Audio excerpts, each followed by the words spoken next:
So hi and welcome to another episode of Lab Automation 101. I'm happy today that we continue to expand our reach across the globe. And so for the first time, we have our guest from Germany. Welcome, Florian from Anacon Labor. How are you? I'm good. How are you? I'm Yeah, doing good. it's, Doing it's, good. it's Excited to nice, have you on. nice having me. Yeah, Yeah. thank you. So whereabouts in Germany are you based then, Florian? Well, yeah, the middle of nowhere, really. So we're in the center of animal production, as we're a veterinary diagnostic laboratory. So we test all types of food production, animals, livestock. And so that's why we are in the middle of farmlands in northern Germany, far away from everywhere. So Bremen is the closest largest city that some people may know. Okay. I mean, I've been to Germany many times. I used to have a German boss, Wilfried Okay. Schmidt. So it's a good German name.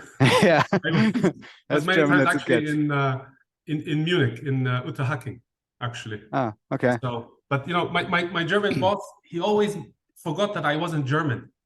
So he would speak to me in German, maybe 30 minutes, telling me, Alex, and then boom, 30 minutes giving me instructions. And I try, Wilfried, he said, no, no, nine, nine, nine. And then he continued talking. And in the end, I'd always get, okay, alles klar, yeah? And I said, yeah, alles klar, Wilfried. Yeah. Wonderful. So we make sure we keep this in English. Yeah, might work better. So Florian, maybe just to kick us off a little bit, if you just tell us, I guess, a little bit about what you do, a little bit about Anacon Labor also, that would be great. Yeah. So as I said before, we are a veterinary diagnostic lab, as well as a producer of customized vaccines for livestock. And we are part of the Sun Group, which is based in Austria. Okay. So this is a global organization with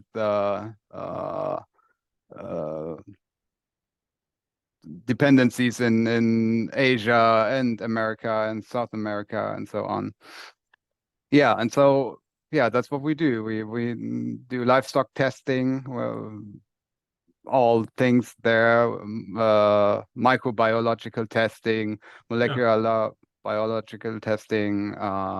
We do food testing, so a lot of stuff here going on. Yeah. And your role specifically, what do you do specifically then? Well, surprisingly, I'm the automation guy at Anicon, so yeah, that's why I'm here, I guess. So I got started like probably 6.5 years ago at Anicon and took over the automation here, which started out with just one robot, liquid handling robot, and it's scaled up quite a lot since then. And so we first automated the purification of nucleic acids for PCR testing and the PCR setup, and then this has increased dramatically since 6.5 years ago. Yeah, hopefully. Yeah. Well. Yeah. So, Florian, when you meet someone for the first time and you tell them, they ask you, hey, what do you do? And you say, look, I'm the lab automation guy at and they say, oh, lab automation, what is that? How do you explain it, like in very simple terms, what lab automation is all about? Well, for me, lab automation is well, I don't know if I start out with that, but for me, lab automation is mostly a strain remover. So it removes physical and physiological strain on the technicians in the lab, as well as mental strain, for example, for just so there are many rather simple tasks that are actually hard to do and need a lot of concentration on the spot. Yeah. So, for example, in our case, it's PCR setup on 384 well plates. If you do that by hand manually, this is ridiculously tiring. And so especially finding the right spot for your sample where you put your master mix and so on. So this is really it's a strain remover, but with if I talk lab automation, I can always, since the pandemic, point to COVID and COVID testing, which we did for a brief period here as well to support the public health in Germany and our customers that are, for example, meat producing plants. Yeah, so people from then on, people understood what PCR was and what types of tests were there, and they've probably seen a couple of videos and reports and TV stories from these types of tests. And so I could point to that and say, okay, yeah, that's what I do basically, but for animals. Yeah, so that's really what I would say. Yeah. Very cool. And if I look at your background, you've been in automation for, I think, if not all, at least the majority of your career. Yeah. For someone to be in a particular field or to become an expert in a particular area, it usually is because they are very passionate about what they do. Yeah. So I'm just curious, what is it that excites you about lab automation? Yes, so I'm a nerd, I guess. From so really I just and I can talk about this without end without a full stop anywhere. So yeah, I'm fascinated by technology first and foremost. And the overlap between biology really and technology, and so this was just a perfect match for me. So in the fascination for, well, really mechanical engineering that I didn't know before I started with laboratory automation, but I was like, yeah, so that really something that fascinates me. So and the how to translate and also the people stuff.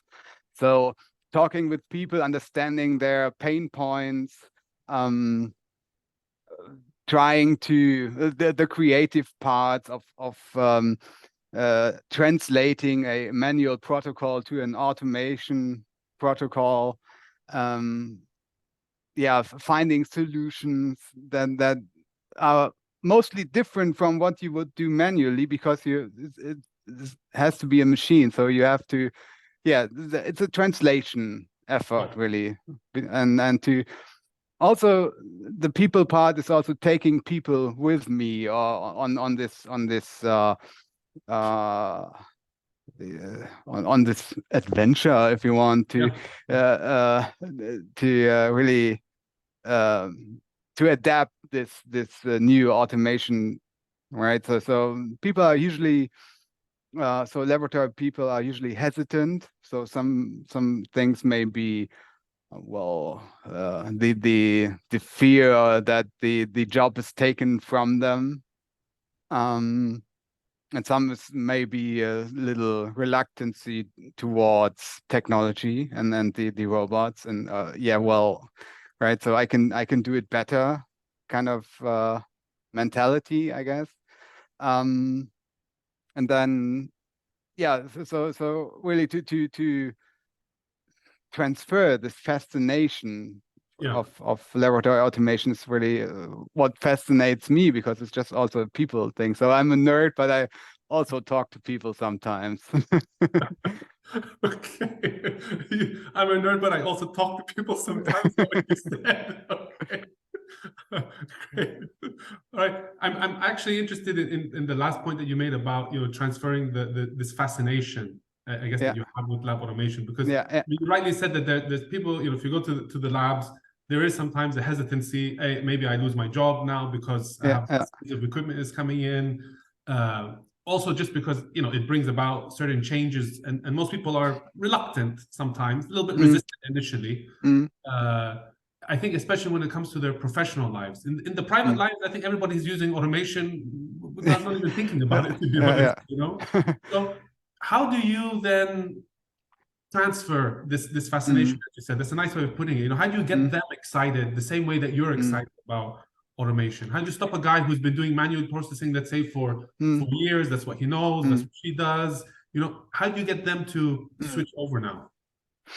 Well, it's a slow process still, also here. So with new, well, well, what is one thing is that it's the protocol is never finished really. So there's always things that can be changed or that can be advanced or improved on. So and really, yeah, it's like a ping pong game with people to they tell me what they want and I can tell them what I can do right now or what maybe is a stretch goal.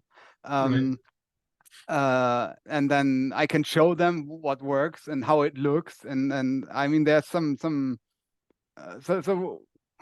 we just have a lot of Hamilton robots here in the lab, and they have some they're elegant really in their movement. So I'm fascinated by their technology as well, even though there are of course many other producers as well. But and so to show them, okay, to show the users, okay, how it works, and to give them an understanding, which is something I think is also very important, that the users understand what they are doing, right? And so that really helps. And we build then, of course, we are here in a very in a fully validated environment, so all processes are validated, and so of course I need to show for each protocol that I have that really does what it's supposed to, and I need to prove that, and in the same on the same track I can prove to the people that it does what it's supposed to do. And also I try to involve the people that they can make suggestions, right? I can ask, hey, wouldn't that be a good idea? Yeah. And they can say, no, I would rather have whatever. And then it's just back and forth, and just to get them involved and give them a say in the development of the protocols really helps, right? So you need to, yeah, and that's the people part as well, right? To just, yeah, be listening and to understand their pain points and what maybe doesn't work really for them, right? Yeah. And I think that the people part is something that's usually underestimated. Because people get very excited about, oh, look how sexy my technology is, Yeah. this, that, the other, and to your point, sometimes they don't involve the people in the lab, the Yeah. ones who are going to use it in the end. I mean, you're going to show them, and then you're going to leave at Yeah. some point, and Yeah. they're the ones who have to use it. But so, I'm interested from the perspective of return on investment, because you can talk to a scientist, you talk about different protocols and so on and so forth, but I would imagine at some point there is also a business case that has to be made for why they should invest in any particular automation, whether a big investment, small investment. They still have to see a return on investment. And with a lot of the different people that I've spoken to and so forth, there are some people that struggle to show what's the return on investment. So I'm just curious, how do you highlight that to your customers? Well, so of course my customers are for in some part internal customers, so that's of course easier. But still, to our management, I need to make the business case and show what can be done, and that may have been harder in the beginning. And if I look back to, I think, well, that was before my time at Anicon, but there is a story about people getting hurt really due to pipetting, so physical strain injuries, no, overuse or whatever you would call that. And so of course there it's a, if you basically well, waste your people power on physical strain, it's an easy business case to make, because it's hard to find good people, and if they just, if all the energy goes into pipetting, then that really is a waste. Of course, other things, I can always talk after the fact. Of course, in hindsight is 2020. You can always say, okay, yeah, this worked. This worked before, right? I'm that's why I'm at a better place right now than I probably would have been 6 years ago. Yeah. When we purchased our second robot, that was really I had to say, okay, we need this because of whatever. Yeah, so finding this and making up a business case is of course hard. I think it helps to show people, and that's actually not that hard to show, okay, how much time it can free for or liberate for other tasks. And of course it helps if you can fascinate the potential users and show what it can be done, and then show that you can, for example, pipe it in this 384 well PCR plate, which is just a mess. You need 2 hours by hand, and you're like, oh, did I do that wrong now? Or right. So yeah, so this helps to take everyone with you on this ride to automation, and yeah, but business case, of course, after the fact is easy.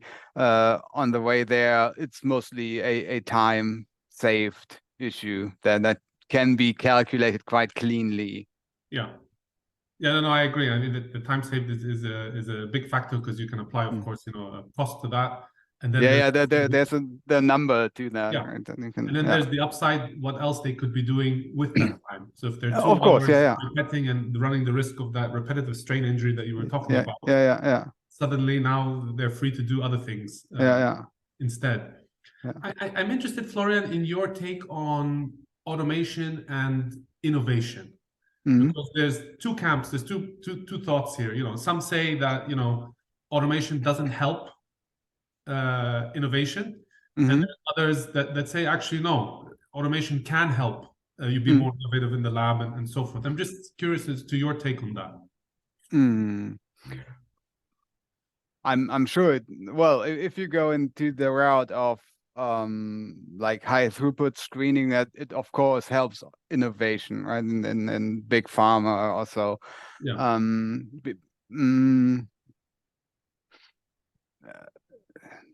So the throughput and generating data that is possible is of course a help, because you don't have to so much think about if you want to do another essay or so, because it doesn't really it doesn't take up so much time in manual labor. So it's just a push of the button at some point. If the protocol is set, you can just, okay, yeah, just do another run, and we do this. And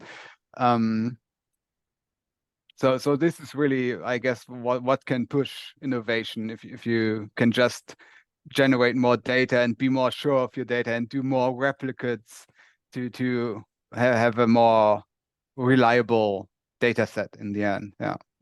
I mean, I think also, and I said this before, that you simply just have more time. So you have more time to think, you have more time to experiment, to even review the data, which sometimes it's a bit of a challenge at times to even do that.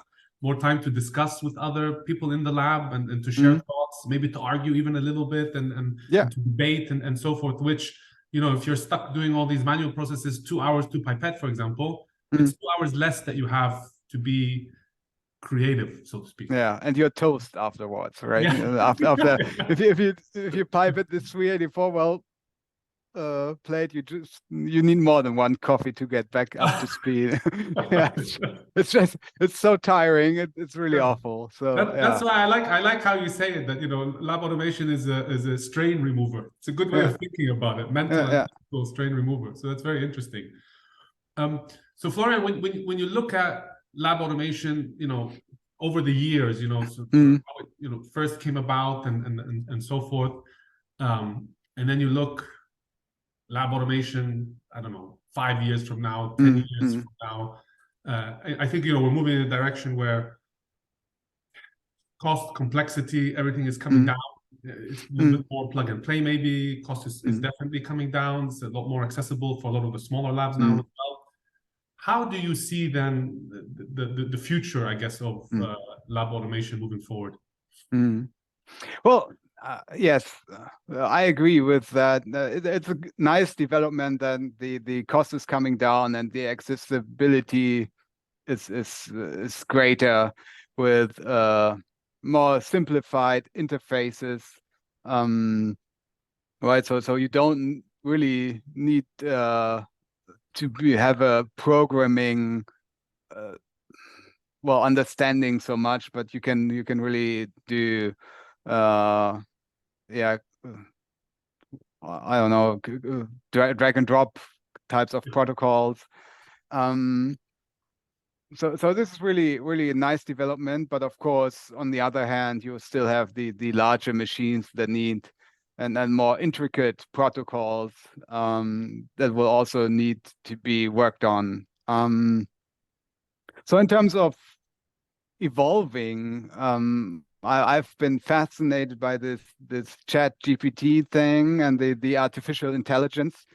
And of course, I first tried the other day to have a basic visual basic script written for me by this chat robot, and I was really intrigued. And I was like, okay, I could only extrapolate from that and think, okay, when will this hit the automation market or the laboratory automation market, so that I can just say, okay, I want to have a serial, talk to the robot or type in what I would like to do. Because so with the larger machines and still complicated protocols, it's really hard to tell it what to do in certain cases. Even though it's easy to explain, but for the machine to understand what you want to do and to program that into. So really, I'm eagerly awaiting more artificial intelligence interfaces that are not just plain drag and drop, but that can really set up very complex protocols with just a simple input. And that can work with all different types of. So I do a lot of work listing, of course, and so different file types, and it's always a hassle to there's a whatever semicolon and not a comma in this CSV file, and it's like got to work with that, and even though it's really simple, and I can tell Excel, hey, you can exchange this semicolon for a comma and be merry. But to explain that to the robot software is always quite hard, and I know there are many. So the people from Genius on the podcast and so on. There are many startups or new ideas towards simplifying the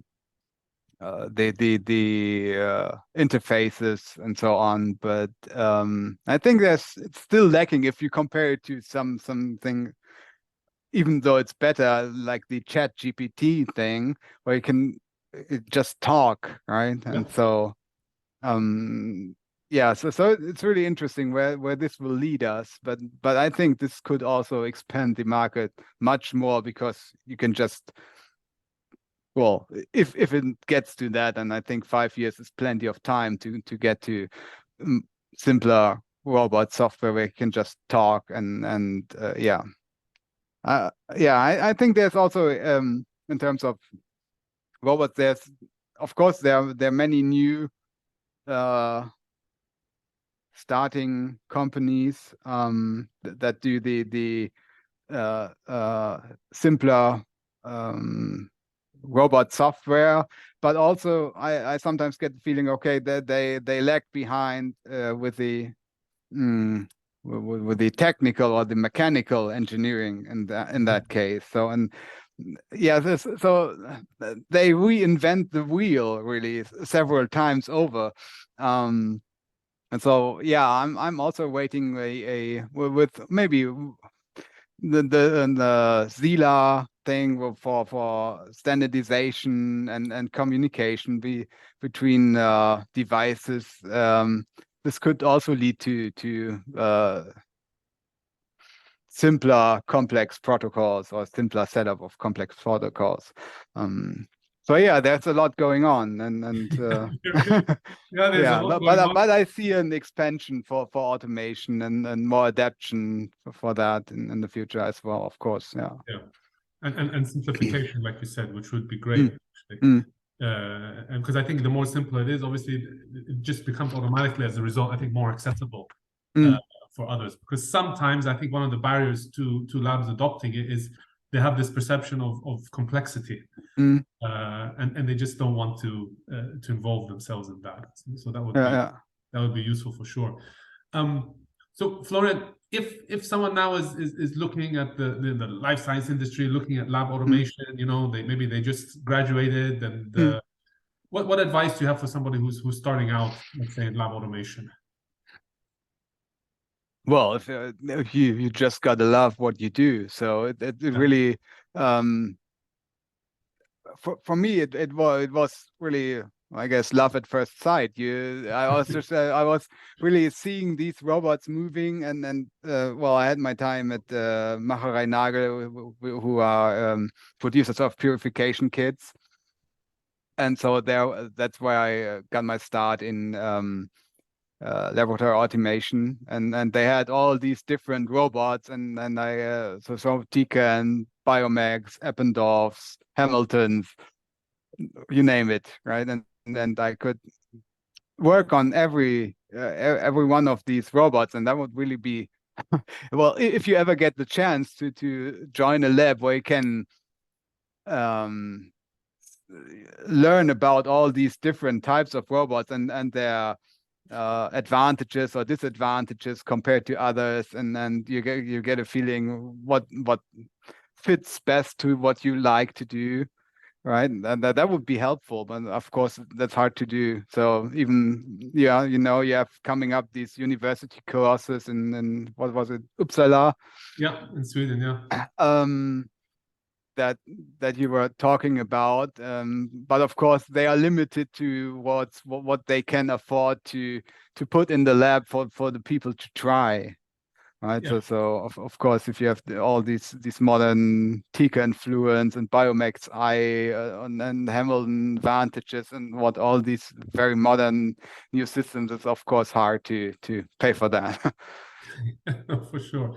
But Florian, I just wanted to say thank you very much. It was a pleasure talking to you. I know you describe yourself as a nerd who's in love with it.